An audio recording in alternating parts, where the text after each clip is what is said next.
తెలుగు శ్రోతలందరికీ నమస్కారం అండి. మన అలనాటి కథలు ఎవర్ గ్రీన్ స్టోరీస్ ఛానల్కి మీ అందరికీ స్వాగతం. అనగనగా ఒక రామం ధారావాహిక వింటున్నామండి. రచన శ్రీమతి విజయలక్ష్మి అవధానుల గారు. ఇక ఆలస్యం చేయకుండా మనం కథలోకి వెళ్ళిపోదామండి. వీడియో చూసిన వెంటనే లైక్ చేసి షేర్ చేసి తప్పకుండా సబ్స్క్రైబ్ చేసుకోండి. మన ఛానల్ని బెల్ ఐకాన్ యాక్టివేట్ చేసుకోండి. 10 ఏళ్ళైనా మీకు సరైన వ్యక్తి దొరకలేదంటే ఆశ్చర్యంగా ఉంది సార్ అన్నాడు సురేష్ ఆశ్చర్యంగా. చెప్పాను కదా సురేష్, ఆ 3 ప్రమాణాలకు అనుగుణంగా ఉండే కుర్రాడి కోసమే నేను వెతుకుతున్నానని. మరి ఈ విషయాలన్నీ ఆ మేనేజర్ గారికి ఎప్పటికప్పుడు రాస్తూ ఉండేవారా సార్? సురేష్ ఆసక్తిగా అడిగాడు. రామం దీర్ఘంగా నిట్టూర్చి అన్నాడు, నేను సింగరేణి క్యాలరీస్ వచ్చేసే ముందరే ఆయన మరణ వార్త విన్నాను. చెప్తుంటే రామం గొంతు గాద్గదికమైంది. అయ్యో, ఎంత పని జరిగింది సార్? ఆయనకేమైంది సార్? హార్ట్అటాక్ వచ్చిందట. కబురు విన్న వెంటనే నేను ఆయన రిటైర్ అయ్యాక స్థిరపడిన జబల్పూర్కి హుటాహుటిన వెళ్ళాను. కానీ ఆఖరి చూపు కూడా దక్కలేదు. అయ్యో, మంచి వాళ్ళనే దేవుడు త్వరగా తీసుకుపోతాడేమో సురేష్ విచారంగా అన్నాడు. నిజమేనేమో సురేష్, నాకు ఆ డబ్బు ఎవరికి ఇవ్వాలో అన్న సందిగ్ధం వచ్చినప్పుడల్లా సంప్రదించడానికి ఆయన ఈ లోకంలో లేరు.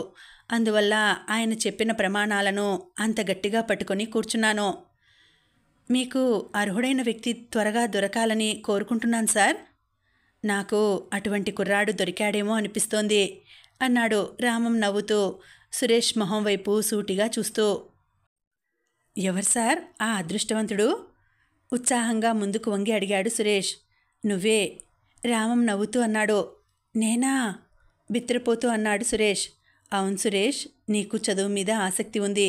మైనింగ్ చదువు అంటే ఆసక్తి పుడుతోందని నేను ఈ కథ చెప్పడం మొదలెట్టాక నువ్వు చాలాసార్లు నాతో చెప్పావు. నీకు చదువులో ఇప్పటిదాకా వచ్చిన మార్కులు కూడా చాలా బాగున్నాయి. ఒకటే ప్రమాణం మిగిలింది, అదే మీ కుటుంబ ఆర్థిక పరిస్థితి. నువ్వు ముందు నీ అభిప్రాయం చెప్తే నేను మీ నాన్నతో మాట్లాడతాను. సార్, నాకేమిటో అంత అయోమయంగా ఉంది. మీరు మీ కథ చెప్పడం మొదలెట్టినప్పటి నుండి మైనింగ్ అంటే చాలా ఆసక్తి పెరిగిన మాట నిజమే. మీ కథ వినకముందు డిగ్రీ అయ్యాక సివిల్స్కి కడదాం అనుకున్నాను. కానీ మీ కథ వినడం మొదలెట్టిన దగ్గర నుండి మైనింగ్ చదువు మీద ఆసక్తి పెరిగిపోయింది. ఒకవేళ ఆ చదువు మొదలెట్టినా పూర్తి చేయగలనన్న నమ్మకము నాకుంది. కానీ నేనెప్పుడూ ఆర్థిక కోణం నుండి ఆలోచించలేదు సార్. ఇంకా చెప్పాలంటే మీ కథ వింటున్నంతసేపు నేను కూడా మీలాగా ఒకవైపు సంపాదిస్తూ మరొక వైపు చదువుకుందామని ఆలోచించాను.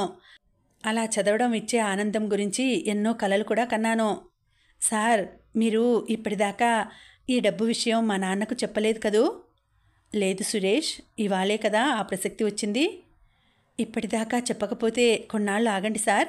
మొదట నేను ఆలోచించుకుంటాను, ఆ తర్వాత నేను మా నాన్నకు చెప్తాను. నీకు అంగీకారం అయితే నేను నిన్ను ధన్బాద్ స్కూల్ ఆఫ్ మైనింగ్లో చేర్చుకుందాం అనుకుంటున్నాను. అందులో చేరితే 5 ఏళ్లలో నీకు ఇంజనీరింగ్లో డిగ్రీ వచ్చేస్తుంది. ఆ తర్వాత పోస్ట్ గ్రాడ్యుయేషన్ కూడా చేస్తే నేరుగా అసిస్టెంట్ మేనేజర్ పోస్ట్లోకి తీసుకుంటారు. వీటన్నింటికీ సరిపడా డబ్బు ఇప్పుడు ఉంది. ఆలోచించుకో. నీకు సివిల్స్ ఇష్టమైతే అదే చదవచ్చు. నేను అప్పుడు మరొకరి గురించి వెతుకుతాను.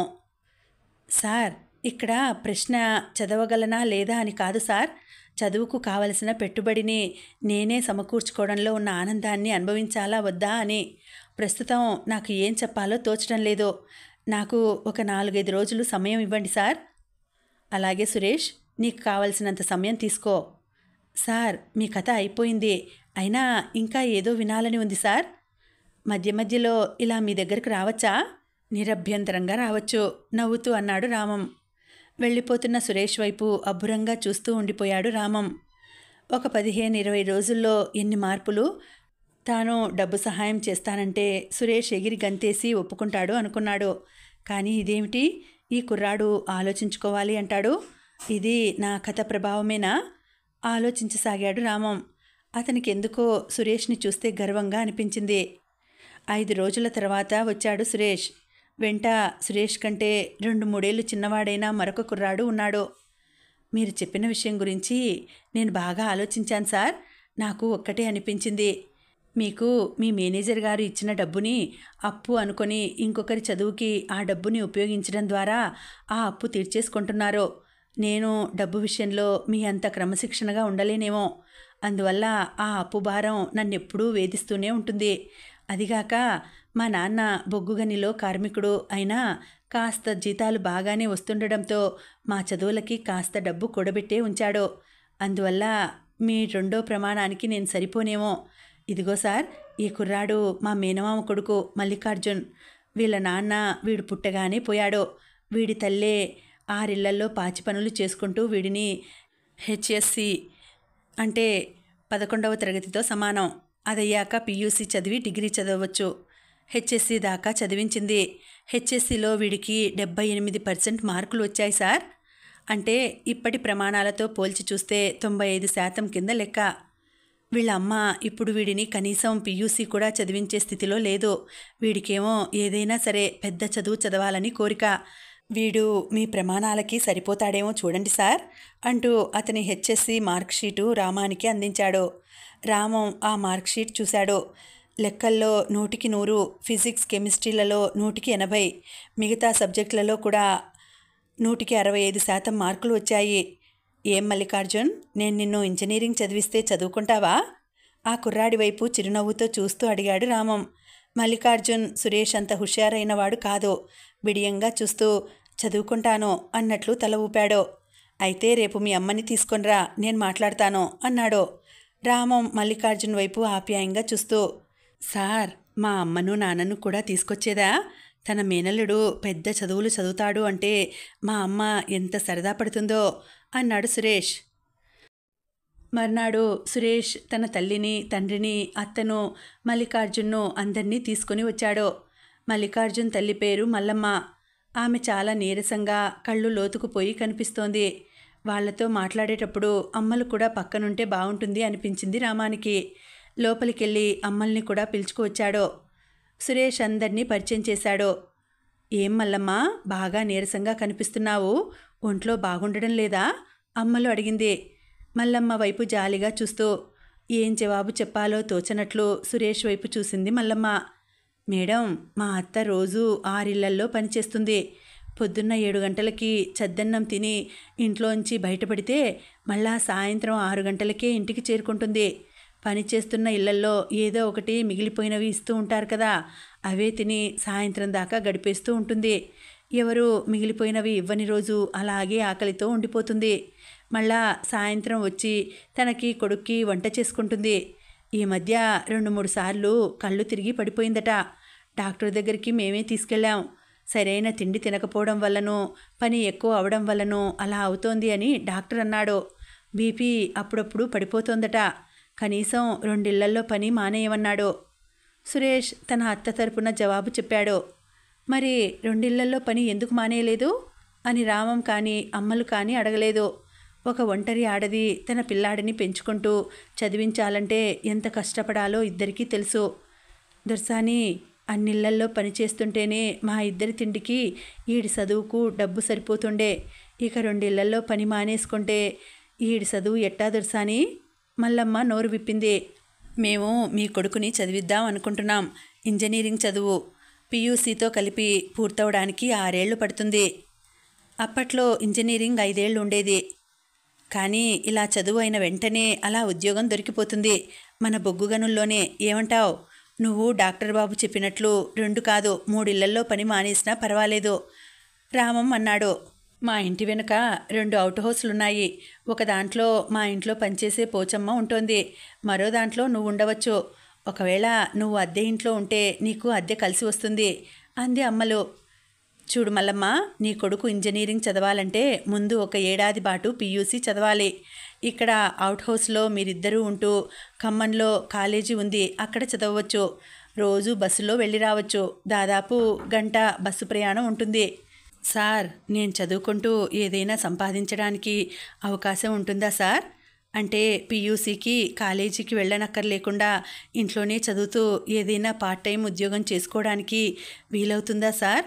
కాస్త బిడియంగానే మల్లికార్జున్ అడిగాడు. రామం ఆలోచనలో పడ్డాడు. అమ్మలు రామం మొహం వైపు ప్రశ్నార్థకంగా చూసింది. నిన్న ఇంటికి వెళ్ళాక వీడికి మీ కథ అంతా చెప్పాను సార్. అప్పటి నుండి వీడికి చదువుకుంటూ ఏదైనా సంపాదించాలన్న కోరిక మహా ఎక్కువైపోయింది సార్, సురేష్ చెప్పాడు. చూడు మల్లికార్జున్, నువ్వు పీయూసీ ప్రైవేట్గా కూడా చదవచ్చు. కానీ ఇంజనీరింగ్లో సీటు రావాలంటే పీయూసీలో కనీసం 70% అయినా మార్కులు రావాలి. నువ్వు ఇంట్లో చదువుకుంటూ అన్ని మార్కులు తెచ్చుకోగలను అనుకుంటే కొంత డబ్బు సంపాదించడం అంత మంచి ఆలోచన మరొకటి లేదు. ఇప్పటి నుండి బాధ్యతలు తెలుసుకోవడం మంచిదే. నువ్వు ఇంట్లో చదువుకున్నా నీకు అర్థం కానివి చెప్పడానికి నేనున్నాను. తొందరపడిపోకుండా ఏ విషయమో ఆలోచించి రేపు చెప్పు అన్నాడు రామం. సరే సార్. మల్లికార్జున్ పీయూసీ ప్రైవేటుగానే చదవడానికి నిర్ణయించుకున్నాడు. ఎల్లందులో ఆఫీసర్స్ క్లబ్కి ఒక క్లబ్ బాయ్ కావాలి. రామం మల్లికార్జున్కి ఆ పని ఇప్పించాడు. క్లబ్ బాయ్ అంటే అది కంపెనీ ఉద్యోగం కాదు. క్లబ్లో సభ్యులందరూ కలిసి క్లబ్ బాయ్ జీతం నిర్ణయిస్తారు. ప్రతి నెల క్లబ్ గురించి కంపెనీ కేటాయించిన నిధుల నుండి అతని జీతం ఇస్తారు. ఈ క్లబ్ బాయ్కి పని సాయంత్రం నుండి మొదలయ్యి రాత్రి క్లబ్ మూసేదాకా ఉంటుంది. తన తల్లి 2 ఇళ్లల్లో పనిచేసే జీతానికి సమానంగా అతనికి జీతం వస్తుంది. తను ఉద్యోగంలో చేరిన వెంటనే తల్లిని 3 ఇళ్లల్లో పని మాన్పించేశాడు మల్లికార్జున్. ఇప్పుడు తనకి స్కూల్ ఫీజు లేదు కాబట్టి 3 ఇళ్లల్లో పని మానేసినా ఇద్దరూ సంపాదించిన డబ్బు సరిపోతుంది. ఇప్పుడు తనకి స్కూల్కి వెళ్ళవలసిన అవసరం లేదు కాబట్టి పొద్దున్న తల్లి వెళ్లేలోపున తల్లికి వంటలో సహాయం చేసి కొంత భోజనం తల్లి ఒక చిన్న క్యారేజ్లో పెట్టి తీసుకెళ్లేలా చూస్తున్నాడు. ఇప్పుడు మల్లమ్మ పగటి తిండి కోసం పూర్తిగా తాను పనిచేసే ఇళ్లల్లో వారిచ్చే తిండి మీద ఆధారపడక్కర్లేదు. సాయంత్రం అంతా మల్లికార్జున్కి పని ఉంటుంది కాబట్టి చదువులో వచ్చే సందేహాలు తీర్చుకోవడానికి తెల్లవారే 5:30-6 గంటల మధ్య రామం దగ్గరికి వస్తున్నాడు. ఏదైనా ఒక లెక్క రాకపోతే వెంటనే అడిగేయకుండా అది వచ్చేదాకా పట్టుదలగా అతను చేసే ప్రయత్నం రామానికి ఎంతో ముచ్చట గొలుపుతోంది. అమ్మయ్యా, ఇన్నేళ్లు ఆలస్యమైన మంచి కుర్రాడిని ఎన్నుకున్నాను అన్నాడు రామం అమ్మలతో. 1 నెల రోజులు గడిచేసరికి మల్లమ్మ మొహంలో మునుపటి నీరసం పోయి కాంతి వచ్చింది. రోజు పొద్దున్న 5 గంటలకి పోచమ్మ వచ్చేలోపు రామం వాళ్ళ ఇంటి ముందు వాకిట్లో నీళ్లు జల్లి ముగ్గు వేస్తోంది మల్లమ్మ. అమ్మలు వద్దని చెప్పినా వినకుండా. వారానికి ఒకరోజు క్లబ్కి సెలవు. ఆ రోజు మల్లికార్జున్ రామం ఇంటికి వచ్చి ఇంట్లో ఉన్న ఇస్త్రీ చేయవలసిన బట్టలు ఇస్త్రీ చేసి పెడుతున్నాడు. సురేష్ వారానికి 2-3 రోజులు రామం ఇంటికి వస్తూనే ఉన్నాడు. ఆఫీస్లో జరుగుతున్న రకరకాల విషయాల గురించి ఆసక్తిగా వింటూనే ఉన్నాడు. ఏడాది గడిచిపోయింది. పిల్లలకు ఇంక కొన్నాళ్లలో వేసవి సెలవులు ఇస్తారు. సెలవుల తర్వాత విజయ 12వ క్లాస్కి, రమేష్ 11వ క్లాస్కి వస్తారు. వేసవి సెలవుల ముందు రమేష్ వాళ్ళు చదువుతున్న సెయింట్ గ్యాబ్రియల్ స్కూల్ నుండి ఉత్తరం వచ్చింది. ఉత్తరం చదువుతున్న రామం ఆలోచనలో పడ్డాడు. దీర్ఘంగా నిట్టూర్చాడు. రామం మొహం వైపే చూస్తున్న అమ్మలు, ఏమైందండి, ఎందుకలా ఉన్నారు అంటూ ఆత్రంగా అడిగింది. పిల్ల, సెయింట్ గ్యాబ్రియల్ స్కూల్ బోర్డింగు వేసవి సెలవుల తర్వాతి నుండి మూసేస్తారట. మీ పిల్లలను బయట ఎక్కడైనా డే స్కాలర్గా ఉంచి చదివించండి. ఒకవేళ అలా వీలు కాని పక్షంలో మరో స్కూల్లో చేర్పించాలనుకుంటే 1 నెల రోజుల లోపున వచ్చి టీసీ తీసుకోండి. మీ పిల్లలవి ఇంకేమైనా వస్తువులు బోర్డింగ్లో ఉండిపోతే 1 నెల రోజులలోపు వచ్చి తీసుకెళ్ళండి అని రాశారు. ఉత్తరం మడత పెడుతూ అన్నాడు రామం. అయ్యో రామా, ఇప్పుడు మళ్ళా ఈ సమస్య ఏమిటండి? ఇప్పుడిప్పుడే పిల్లలు పూర్తిగా బెంగ తగ్గి చక్కగా బోర్డింగుకి అలవాటు పడుతున్నారు అనుకున్నాను. ఇప్పుడు మనం ఏం చెయ్యాలండి? ఆందోళనగా అంది అమ్మలు. ఇప్పుడు విజయ 12వ క్లాస్కి వచ్చింది. రమేష్ 11కి వచ్చాడు. రమేష్ కూడా 12 పూర్తి అయితే తప్ప మనం పిల్లలను స్కూల్ మార్చలేం. రమేష్ 12వ క్లాస్ అయిపోయాక విద్యా విధానంలో కొన్ని మార్పులు వస్తాయి. ఆ తర్వాత నుండి 10వ క్లాస్కి పబ్లిక్ పరీక్షలు ఉంటాయి. ఆ తర్వాత 2 ఏళ్ళు ఇంటర్ చదవాలి. అంటే మా చిన్నప్పట్లాగా అన్నమాట. అప్పుడు కామేష్ కూడా 10వ క్లాస్ అయిపోతుంది కాబట్టి వాళ్లను మరో స్కూల్లో పెట్టవచ్చు. దానికి ఇంకా 2 ఏళ్ళు సమయం ఉంది కదా, అప్పుడు చూడొచ్చు. అంటే ఈ వేసవి తర్వాత మళ్ళా నేను పిల్లలు కొన్నాళ్ళు మళ్ళా వేరు కాపురం పెట్టాలా? అమ్మలు విచారంగా అడిగింది. మన పిల్లలు మంచి చదువులు చదవాలంటే తప్పదు పిల్ల. అన్నట్లు గేబ్రియల్ స్కూల్లోంచి వీళ్ళ వస్తువులు అన్నీ తెచ్చేసినట్లేనా? రామం అడిగాడు. అన్ని వస్తువులు ఎక్కడ తెచ్చామండి? వాళ్ళ బాల్చీలు, చెంబులు, తలగడలు, పళ్ళాలు, గ్లాసులు అన్నీ అక్కడే వాళ్ళ స్టోర్ రూమ్లో పెట్టి వచ్చాం కదా. అవునవును, గుర్తొచ్చింది. మరో నెల లోపున వెళ్ళి ఆ వస్తువులు తెచ్చేసుకుందాం. వస్తువులు తెచ్చుకోవడానికి వెళ్ళినప్పుడే కాజీపేటలో వీళ్ళ స్కూల్కి దగ్గరగా ఏదైనా ఇల్లు అద్దెకు దొరుకుతుందేమో చూద్దాం అన్నాడు రామం. అమ్మలు మనసంతా బెంగతో నిండిపోయింది. మళ్ళా అమ్మలు వేరింటి కాపురం మొదలైంది. కాజీపేటలో పిల్లల స్కూల్కి దగ్గరలోనే రామం ఒక ఇల్లు అద్దెకు తీసుకున్నాడు. 2 వాటాల పాత పెంకుటిల్లు అది. ఒక వాటాలో ఇంటిగల వాళ్ళు ఉంటారు, మరో వాటా అద్దెకిచ్చారు. ఒక గది, ఒక వంటిల్లు, పెరట్లో బాత్రూము, లెట్రిను. 2 ఇళ్ళకి కలిపి ముందువైపు ఒక ఉమ్మడి వరండా. ఆ వరండా మధ్యగా 2 ఇళ్లను వేరు చేస్తూ ఒక చెక్క బల్ల. దాదాపు చిరిమిరిలో ఉన్నప్పుడు ఉన్నలాంటి ఇల్లు. పిల్లల 2 స్కూళ్ళు అక్కడికి 5 నిమిషాల నడక దూరంలోనే ఉన్నాయి. పొద్దున్న టిఫిన్ తిని వెళ్ళి మళ్ళా మధ్యాహ్నం భోజనానికి పిల్లలు ఇంటికి వస్తున్నారు. పిల్లలకు వేడివేడిగా భోజనం పెట్టగలుగుతున్నందుకు అమ్మలకి సంతోషంగా అనిపించింది. 4 బెడ్రూములు, 4 అటాచ్డ్ బాత్రూములు, రోజల్లా ఇంట్లో ఉండే పని మనిషితో అప్పటిదాకా జీవితం గడిపిన అమ్మలు, ఒకే ఒక గది, బయటెక్కడో ఉన్న బాత్రూమ్. ఈ జీవితానికి త్వరలోనే అలవాటు పడిపోయింది. అప్పుడెప్పుడో రామం అన్న సీజనింగ్ అన్న మాట గుర్తొచ్చి నవ్వుకుంది. ఇంటిగల వాళ్ళకి పనిచేసే మనిషిని అమ్మలు ఇంట్లో కూడా గిన్నెలు తోమడానికి పెట్టుకుంది. మిగిలిన పనులు నేనే చేసుకోగలనులేండి, ఈ పాటి పనులకు పని మనిషి అక్కర్లేదు అనేసింది అమ్మలు. కాజీపేటలో ఆ వేరింటి కాపురంలో అమ్మలు కొత్తగా నేర్చుకున్న మరో పని బజారు పనులు స్వయంగా చేసుకోవడం. బొబ్బిలిలో ఉన్నప్పుడు ఆ పనులు వరహాల బాబుగారు చేసేవారు. రామం దగ్గర ఉన్నప్పుడు ఇద్దరు జీపులో వెళ్ళి సామాన్లు తెచ్చుకోవడం అలవాటు. ఇక్కడ ఆ పనులు అమ్మలే చేసుకోక తప్పలేదు. కూరలైతే వీధి చివర ఉన్న కూరల దుకాణం నుండి 2 రోజులకు ఒకసారి తెచ్చుకుంటుంది. కానీ నెలవారీ కిరాణా సామాన్లకు మాత్రం హన్మకొండ వెళ్ళక తప్పదు.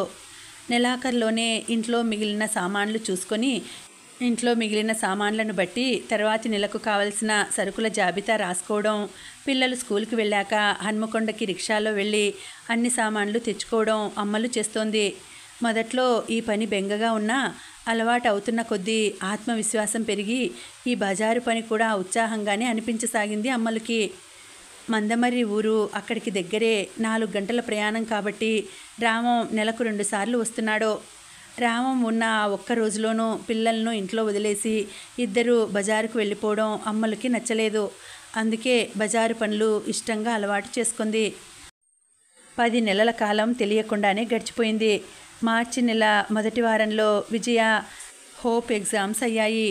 ఈ పరీక్షలలో వచ్చిన మార్కుల్లో 25% మార్కులు బోర్డు పరీక్షలలో కలుపుతారు. ఏప్రిల్ 2వ వారంలో బోర్డు పరీక్షలు జరుగుతాయి.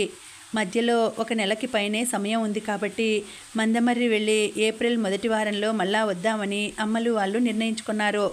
మార్చి నెల 2వ వారంలో రమేష్ వాళ్ళ పరీక్షలు అవగానే అందరూ మందమర్రి ఊరికి బయలుదేరారు. మరి కొన్నాళ్లలో బోర్డు పరీక్షలు ఉన్నాయి కాబట్టి అమ్మలు ప్రభలు, పత్రికలు అన్నీ దాచేసింది. విజయ శ్రద్ధగానే చదవడం మొదలెట్టింది. మార్చి నెల ఆఖరు వారం వచ్చింది. మరో వారం రోజుల్లో కాజీపేట వెళ్ళడానికి అమ్మలు అన్నీ సిద్ధం చేసుకోసాగింది. పోస్టులో విజయకి హాల్ టికెట్టు, పరీక్షల టైం టేబుల్ వచ్చేశాయి. సరిగ్గా అప్పుడు మొదలైంది తెలంగాణ ఉద్యమం. ఇంకా నడుస్తున్న కాలేజీలన్నీ మూసేశారు. వరంగల్ ఇంజనీరింగ్ కాలేజీలో విద్యార్థుల ఆందోళన తీవ్ర స్థాయికి చేరింది. ఈ తెలంగాణ ఉద్యమం విశాఖ ఉక్కు ఉద్యమం కంటే తీవ్ర స్థాయిలో జరుగుతోంది. చాలా రైళ్లు, బళ్ళు క్యాన్సిల్ చేసేశారు. 12వ క్లాసు బోర్డు పరీక్షలు బహుశా వాయిదా వేస్తారేమోనని, ఏ విషయమూ కొన్నాళ్లలో తెలుస్తుందని పేపర్లో వచ్చింది. ఏం చేయాలో తెలియక అమ్మలు, రామం అయోమయంలో పడిపోయారు. ఇన్ని గొడవల్లో అమ్మలు, పిల్లలు కాజీపేట వెళ్ళి అక్కడ ఒంటరిగా ఉండడం క్షేమం కాదేమో. తీరా వెళ్ళినా పరీక్షలు వాయిదా పడితే అమ్మలు వాళ్ళు తిరిగి వచ్చేయడానికి రైళ్లు నడుస్తాయో లేదో ఏం చేయాలో తోచలేదు. ఆఖరికి రామం ఒక ప్రణాళిక వేశాడు. విజయ్కి వచ్చిన టైం టేబుల్లో సూచించిన ప్రకారం పరీక్షలు మొదలవడానికి 1 రోజు ముందు అమ్మలు, పిల్లలతో పాటు రామం కూడా కాజీపేట వస్తాడు. అందరూ జీపులో వెళ్తారు. వెళ్ళిన రోజే విజయ స్కూల్కి వెళ్ళి మర్నాటి నుండి పరీక్షలు మొదలవుతాయో లేదో కనుక్కుంటారు. ఒకవేళ పరీక్షలు మొదలైతే ఏ గొడవలు లేనట్లే. అప్పుడు అమ్మలు వాళ్ళు విజయ పరీక్షలు అయ్యేదాకా అక్కడ ఉంటారు. ఒకవేళ పరీక్షలు వాయిదా పడితే అందరూ అదే జీపులో వెనక్కు వచ్చేస్తారు. అందరూ తెల్లవారుజామునే జీపులో కాజీపేట బయలుదేరారు. మధ్యాహ్నం భోజనం సమయానికి ముందే కాజీపేట చేరుకున్నారు. మధ్యాహ్నం భోజనానికి అమ్మలు అన్నీ క్యారేజీలో పెట్టుకోవడం వల్ల కాజీపేట వెళ్ళాక వంట చేయవలసిన అవసరం రాలేదు. రామం ముందుగా జీపుని విజయ స్కూల్ ముందు ఆపించాడు. విజయ, రామం స్కూల్లోకి వెళ్ళారు. స్కూల్ అంతా నిశ్శబ్దంగా ఉంది. రేపటి నుండి పరీక్షలు ఉంటే ఇంత నిశ్శబ్దంగా ఉండదు. బహుశా పరీక్షలు వాయిదా పడి ఉంటాయి అన్నాడు రామం. నాకు అలాగే అనిపిస్తోంది నాన్నగారు అంది విజయ. ఇద్దరు ప్రిన్సిపల్ గదికి వెళ్ళారు. అదేమిటి, బయట అన్ని గొడవలు జరుగుతుంటే మీరు అమ్మాయిని తీసుకొని ఇలా వచ్చారేమిటి ఆశ్చర్యంగా అడిగింది సిస్టర్. సిస్టర్, మేము మందమర్రి అన్న ఊర్లో ఉంటాం. పరీక్షలు సమయానికి జరుగుతాయో లేదో పేపర్లో సరిగ్గా రాయలేదు, కనుక్కుందామని వచ్చాము అన్నాడు రామం. ఓ అలాగా, పరీక్షలు వాయిదా పడ్డాయి. ఏ తేదీ నుండి మొదలవుతాయో ఇంకా తెలియదు. అవునా, మరి మాకు ఎప్పటి నుండి మొదలవుతాయో ఎలా తెలుస్తుంది? పరీక్షలు మొదలయ్యే తేదీ పేపర్లో వేస్తారు. అయినా సరే మేమందరికీ టెలిగ్రాములు కూడా ఇస్తాం. మరేమీ గాబరా పడకండి అంది సిస్టర్. రామం సిస్టర్కి టెలిగ్రామ్ ఇవ్వడానికి మందమర్రి అడ్రస్ ఇచ్చి ధన్యవాదాలు చెప్పి విజయను తీసుకొని బయటకు వచ్చేశాడు. ఇప్పుడు ఇంటికి వెళ్ళొద్దు, జీపులోనే కూర్చొని తెచ్చుకున్నవి అన్నీ తినేసి వెనక్కి తిరిగి వెళ్ళిపోదాం. ఇప్పుడు బయలుదేరితే చీకటి పడేలోపు మందమర్రి చేరుకోవచ్చు అన్నాడు రామం. అందరూ అలాగే చేశారు. మందమర్రి వచ్చాక మళ్ళా చదువు మొదలెట్టాలంటే విజయ్కి చాలా కష్టంగా అనిపించింది.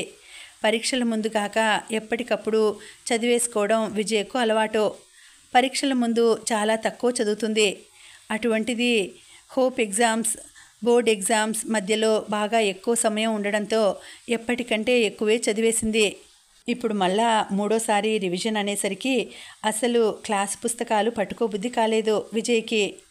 అమ్మలు కాస్త తీరిగ్గా ఉన్నప్పుడు దగ్గరికి చేరి నసుగుతూ అడిగింది. అమ్మా, పరీక్షలకి అన్నీ చదివేసుకున్నాను, కొన్నాళ్ళు ప్రభలు పత్రికలు చదువుకోనియవు అంటూ. పక్కనే ఉండి అక్క మాటలు వింటున్న రమేష్ కూడా విజయ్కి వంత పాడాడు. అక్కకి పుస్తకాలు తీస్తే తాను కూడా అవి చదవచ్చు మరి. అమ్మలు ఆలోచనలో పడింది. అవి ఎక్కడో అటక మీద ఉన్నాయి, నేను తీయలేను, నాన్నగారు రాని తీయమంటాను అంటూ అప్పటికి తప్పించుకుంది. నిజానికి రామంతో కూడా ఒకసారి సంప్రదించాలని అమ్మలు ఉద్దేశం. ఆ రోజు పిల్లలెవరూ చుట్టుపక్కల లేనప్పుడు అమ్మలు రామాన్ని అడిగింది. ఏమండి, విజయ పరీక్షకి అంతా చదివేసుకుందట, ప్రభలు పత్రికలు అడుగుతోంది, ఇస్తే పర్వాలేదంటారా? 2-3 సార్లు బాగా చదివాక మరొకసారి చదివినా కొత్తగా ఏమీ బుర్రకెక్కదు.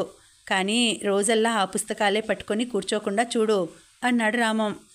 2 రోజులకి ఒక పత్రిక ఇస్తాను, అప్పుడు రోజల్లా ఆ పత్రికలు పట్టుకొని కూర్చోడానికి ఏమీ ఉండదు అంది అమ్మలు.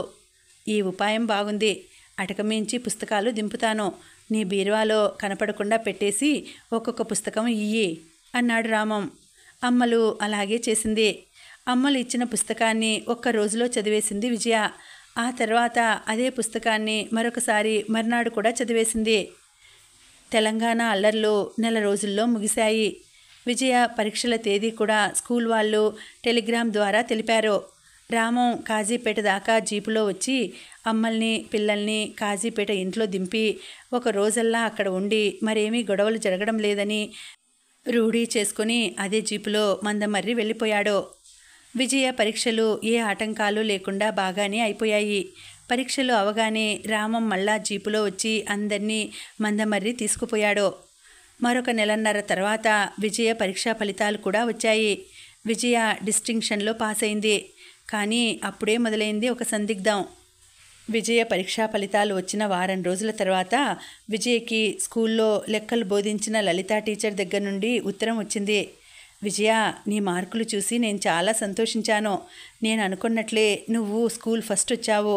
ఇంతకు ఈ ఉత్తరం నేను పనిగట్టుకొని ఎందుకు రాస్తున్నాను అంటే, నీకు ఎంపీసీ గ్రూప్లో వచ్చిన మార్కులకి ఇంజనీరింగ్లో సులభంగా సీటు వస్తుంది. అప్పట్లో ఎంసెట్ ఎగ్జామ్స్ ఉండేవి కాదు. 12లో మార్కుల ఆధారంగానే ఇంజనీరింగ్, మెడిసిన్లో సీట్లు దొరికేవి. నువ్వు కావాలంటే మన స్కూల్ పక్కనే ఉన్న రీజనల్ ఇంజనీరింగ్ కాలేజీలో చేరవచ్చు. ఒకవేళ ఇక్కడ కాకపోతే మరొక ఇంజనీరింగ్ కాలేజీలో చేరవచ్చును. ఒకవేళ నువ్వు ఇంజనీరింగ్లో చేరితే మన స్కూల్ నుండి ఇంజనీరింగ్కి వెళ్ళిన మొదటి విద్యార్థినివి నువ్వు అవుతావు. ఏదో ఒక కాలేజీలో చేరే ముందు ఈ విషయాలన్నీ ఆలోచించుకో. ఈ ఉత్తరం మీ అమ్మా నాన్నలకు కూడా చూపించు. నీ ఉజ్వల భవిష్యత్తుని కోరుకుంటూ మీ టీచర్ లలిత. విజయ ఆ ఉత్తరాన్ని తీసుకెళ్ళి రామంకి చూపెట్టింది. ఏమ్మా, ఇంజనీరింగ్లో చేరతావా? రామం ఆప్యాయంగా అడిగాడు. కానీ ఇంజనీరింగ్ కాలేజీలో అమ్మాయిలు ఎవరూ ఉండరు కదా నాన్నగారు? అవును, ఉండరు. అయితేనే నీకు చదవాలని ఉంటే చదవచ్చు. విజయ్కి తమ స్కూలు పక్కన ఉన్న ఇంజనీరింగ్ కాలేజీ విద్యార్థులు చేసే అల్లరి గుర్తొచ్చింది. తాము గుంపులు గుంపులుగా ఉంటేనే అంత అల్లరి చేసే విద్యార్థులు కాలేజీ మొత్తానికి ఒక్కతే ఉంటే, అమ్మో, వద్దులేండి నాన్నగారు, నేను మొదటి నుండి అనుకుంటున్నట్లు డిగ్రీ తర్వాత పీజీ చేసి లెక్కల్లో పిహెచ్డీ చేస్తాను. అంత తొందరపడి నిర్ణయాలు తీసుకోకమ్మా, 4 రోజులు ఆలోచించి నీ నిర్ణయం చెప్పు అన్నాడు రామం. విజయ 4-5 రోజులు తీవ్రంగా ఆలోచించింది. ఎంత ఆలోచించినా ఇంజనీరింగ్ అనేసరికి భయం తప్ప ఉద్వేగం కలగలేదు. ఆఖరికి తన నిర్ణయం రామానికి చెప్పేసింది. బీఎస్సీనే చదువుతాను అని. కాజీపేటలో చేరడమా విశాఖపట్నంలోనా అని అమ్మలు రామం చర్చిస్తున్నప్పుడు చిట్టి దగ్గర నుండి ఉత్తరం వచ్చింది. హైదరాబాద్ కోటి ఉమెన్స్ కాలేజీలో ఎంపీసీ తీసుకున్న అమ్మాయిలకు చాలా బాగుంటుందని, విజయ తమ ఇంట్లోనే ఉంటూ కాలేజీకి వెళ్ళవచ్చని, హాస్టల్లో పెట్టవలసిన అవసరం లేదని ఆ ఉత్తరం సారాంశం. అమ్మలకి రామానికి ఒక సమస్య తీరినట్లు అనిపించింది. విజయ్ కూడా చిన్నాన్నగారింట్లో ఉండి చదువుకోవడానికి ఆనందంగా ఒప్పుకుంది. రామం వెంటనే చిట్టికి ఉత్తరం రాశాడు. కాలేజీలు ఎప్పుడు తెరుస్తారో కనుక్కుంటే తాను వచ్చి విజయను దిగబెడతానని, అక్కడికి వచ్చాక కాలేజీలో కట్టవలసిన ఫీజు మొదలైన విషయాలన్నీ చూసుకుందామని. ఉస్మానియా యూనివర్సిటీ కాలేజీలు తెరిచే తేదీ ప్రకటించారు. రామం విజయను తీసుకుని హైదరాబాద్ బయలుదేరాడు. చిట్టి స్టేషన్కు వచ్చి రామాన్ని విజయను ఇంటికి తీసుకువెళ్ళాడు. వీళ్ళని చూడగానే, అక్క, పెదనాన్నగారు వచ్చారోయ్ అంటూ చిట్టి ఆఖరి కొడుకు ఇంట్లోకి పరిగెత్తాడు. చిట్టి పెద్ద కొడుకులిద్దరూ కూడా గోలగోలగా బయటకు వచ్చారు. చిట్టి భార్య లక్ష్మి కూడా హడావిడిగా బయటకు వచ్చింది. ఇక్కడ చిట్టి గురించి కొన్ని విషయాలు రాయాలి. అతను భోపాల్లో ఉద్యోగం చేస్తున్నప్పుడే పెళ్లి చేసుకున్నాడు. భోపాల్లో యూనియన్ కార్బైడ్స్లో 2-3 సంవత్సరాలు పనిచేశాక ఢిల్లీలో మంచి అవకాశం వచ్చిందని అక్కడ ఒక పరిశ్రమలో చేరిపోయాడు. ఆ తర్వాత మరో 2 ఏళ్లకి హైదరాబాద్లో ఈసీఐఎల్లో ఇంకా మంచి ఉద్యోగం వచ్చిందని హైదరాబాద్కి వచ్చేశాడు. ఆ తర్వాత హైదరాబాద్లోనే బీహెచ్ఈఎల్లో ఇంకా మంచి ఉద్యోగం వచ్చిందని అందులో చేరిపోయాడు. ప్రస్తుతం అంటే కథాకాలానికి చిట్టి బీహెచ్ఈఎల్లో సీనియర్ ఫైనాన్స్ ఆఫీసర్గా ఉద్యోగం చేస్తున్నాడు. అతనికి 3 పిల్లలు. అందరికంటే పెద్ద కొడుకు మోహన్. అతను రామం ఆఖరి కొడుకు నరేష్ కంటే 2 ఏళ్లు చిన్నవాడు. తాను ఉద్యోగం మారినప్పుడల్లా పిల్లల చదువులకు భంగం కలగకూడదని పిల్లలను కేంద్రీయ విద్యాలయంలో హిందీ మాధ్యమంలో చదివిస్తున్నాడు. ఇంట్లో తెలుగు చదవడం రాయడం నేర్పిస్తున్నాడు. ధన్ ధన్ మని గెంతుతున్న చిట్టి ఆఖరి కొడుకు శంకర్ను చూడగానే రామానికి చిన్ననాటి చిట్టి గుర్తొచ్చాడు. ఒరేయ్, నువ్వు కూడా చిన్నప్పుడు ఇలాగే ఉండేవాడివిరా అన్నాడు శంకర్ వైపు నవ్వుతూ చూస్తూ. అడపాదడపా చిట్టి తన కుటుంబంతో రామం వాళ్ళ ఇంటికి వస్తూ ఉండడంతో పిల్లలు 3కి రామం దగ్గర చనువు ఎక్కువే. ఇంకా అంతకంటే ఇష్టమైనవి విజయక్క చెప్పే కథలు. అక్క, ఇవాళ నుండి రోజు రాత్రి నువ్వు మాకు కథలు చెప్పాలి అన్నారు 3 విజయ్ చుట్టూ చేరి. ఒరేయ్, తానిక్కడికి చదువుకొందికొచ్చిందిరా, కథలు చెప్పడానికి కాదు అన్నాడు చిట్టి శంకర్ బుర్ర మీద మొట్టికాయ వేస్తూ.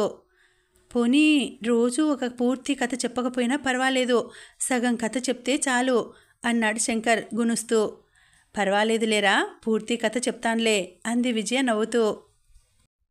కాలేజీలు తెరవకముందే ఒకసారి విజయ రామంతో కలిసి వెళ్ళి కాలేజీ చూసి వచ్చింది.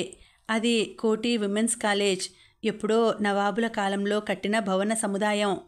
అతి పెద్ద ఆవరణలో అక్కడక్కడ ఉన్న పెద్ద పెద్ద కోటల్లాంటి కట్టడాలతో చూస్తుంటే ఆశ్చర్యం, భయం, ఆనందం అన్నీ ఒక్కసారి కలిగాయి విజయ్కి. నాన్నగారు, నేను ఈ బిల్డింగుల మధ్య తప్పడిపోతానేమో అని భయంగా ఉంది అంది విజయ నవ్వుతూ రామంతో. మరేం పర్వాలేదు, మొదటి రోజు దిగబెట్టడానికి నేను వస్తాను కదా అన్నాడు రామం. కాలేజీ తెరిచిన మొదటి రోజు విజయ, రామం కలిసి కోటి విమెన్స్ కాలేజీ వెళ్లే బస్ ఎక్కి కాలేజీ గేటు ముందు దిగారు. ఆ రోజు క్లాసులు ఏవీ జరగవని యూనివర్సిటీ ఆఫీస్లో ఫీజు కట్టడం, టైం టేబుల్ తీసుకోవడం, లైబ్రరీలో లైబ్రరీ కార్డు తీసుకోవడం మొదలైన పనులు చేసుకోవాలని కాలేజీ వాళ్ళు ముందుగానే చెప్పారు. అందువల్ల రామం విజయ్తో పాటు వచ్చి ఆ పనులన్నీ చేసుకుని ఇద్దరూ కలిసి తిరిగి ఇంటికి వెళ్ళిపోవాలని నిర్ణయించుకున్నారు. బస్సు దిగిన వెంటనే అతి పెద్ద మెయిన్ గేటు దాటి లోపలికి నడిచారు. కాలేజీ ఆవరణ అంతా కొత్తగా చేరుతున్న అమ్మాయిలతోనూ వాళ్లతో పాటు వచ్చిన వాళ్ళ తల్లిదండ్రులతోనూ కిటకిటలాడుతోంది. కాలేజీ ఆఫీసు ఎటువైపు ఉందో కనుక్కొని అటు నడిచారిద్దరూ. దాదాపు 10 నిమిషాలు నడిచాక ఆ భవనం కనిపించింది. కానీ ఆ భవనం చుట్టూ మరొక ఫెన్సింగ్ ఉంది. దానికి ఒక చిన్న గేటు ఉంది. గేటు ముందు ఒక సెక్యూరిటీ గార్డ్ ఉన్నాడు. ఇద్దరూ గేటు దగ్గరికి నడిచారు. మా అమ్మాయి ఫీజు కట్టాలి, ఆ భవనంలోకి వెళ్ళాలి అన్నాడు రామం. ఊహూ, ఇక్కడ మగవాళ్లను లోపలికి రానివ్వం, మీరు బయటే ఉండి మీ అమ్మాయిని లోపలికి పంపించండి ఖరాఖండిగా అన్నాడు ఆ గార్డు. అది కాదు, కేవలం ఫీజు కట్టేసి వెళ్ళిపోతాం, అమ్మాయికి ఇక్కడ ఎవరూ తెలియదు అన్నాడు రామం. ఊహూ, మేం వెళ్ళనివ్వం అంటూ ఆ గార్డు గేటుకు అడ్డంగా నిల్చున్నాడు. గేటుకి అవతల వైపు చాలామంది మగవాళ్ళు కనపడుతున్నారు. మరి వాళ్ళందరినీ ఎందుకు వెళ్ళనిచ్చారో అర్థం కాలేదు ఇద్దరికీ. అదే మాట రామం గార్డుని అడిగాడు. వాళ్ళందరికీ స్పెషల్ పర్మిషన్ ఉంది సార్ అన్నాడు గార్డు. ఏమ్మా విజయ, నువ్వు లోపలికి వెళ్ళి పనులు చేసుకువచ్చేస్తావా రామం అడిగాడు. విజయ రామం వైపు బెంగగా చూసింది. చిన్నప్పటి నుండి ఇప్పటి వరకు అటువంటి పనులేవి విజయ స్వయంగా చేయలేదు. ఆఖరికి బజారు పనులు కూడా అమ్మతోనో నాన్నతోనో వెళ్ళి చేసుకోవడం అలవాటు. పైగా అక్కడ కిటకిటలాడుతున్న మనుషులు. నాకు భయంగా ఉంది నాన్నగారు అంది. రామానికి ఏం చేయాలో తోచలేదు. పోనీ పదమ్మా, ఇంటికి వెళ్ళిపోదాం, రేపు నువ్వు పిన్నితో కలిసి వద్దువు గాని, ఆడవాళ్ళని లోపలికి పంపిస్తున్నారు కదా అన్నాడు. ఇద్దరూ వెనక్కు తిరిగి మళ్ళా బస్సులో ఇంటికి వచ్చేశారు. ఆ రోజు సాయంత్రం రామం చిట్టికి జరిగిందంతా చెప్పాడు. రేపు లక్ష్మి విజయ్తో కలిసి వెళ్ళగలదేమో అడుగు అన్నాడు. అన్నయ్య, లక్ష్మి కూడా ఈ పనులు సంభాళించుకొని రాలేదేమో. ఒక పని చేద్దాం, రేపు నేనే సగం రోజు సెలవు పెట్టి వస్తాను అన్నాడు చిట్టి. కానీ మొగాళ్లను లోపలికి రానియడం లేదురా. పర్వాలేదన్నయ్య, అవన్నీ నేను చూసుకుంటాను కదా భరోసాగా అన్నాడు చిట్టి. ఉస్మానియా యూనివర్సిటీలో పనిచేస్తున్న మా స్నేహితుడొకడు ఇక్కడికి దగ్గరలో ఉన్నాడు, ఒకసారి వెళ్ళి అతనితో మాట్లాడి వస్తాను అంటూ చిట్టి బయటకు నడిచాడు. మర్నాడు పొద్దున్న విజయ, రామం, చిట్టి ముగ్గురు కాలేజీకి బయలుదేరారు. ఆఫీస్ ముందరి ఆ చిన్న గేటు దగ్గర నిన్నటి గార్డు నిల్చుని ఉన్నాడు. చిట్టి ఆ గార్డుతో విఎస్ సత్యవతి మేడం గారిని కలవాలి అని చెప్పేసి ఆ గార్డు మరో మాట మాట్లాడకముందే రామ్మా విజయ, రా రా అన్నయ్య అంటూ చకచకా గేటు దాటి ముందుకు వెళ్ళిపోయాడు.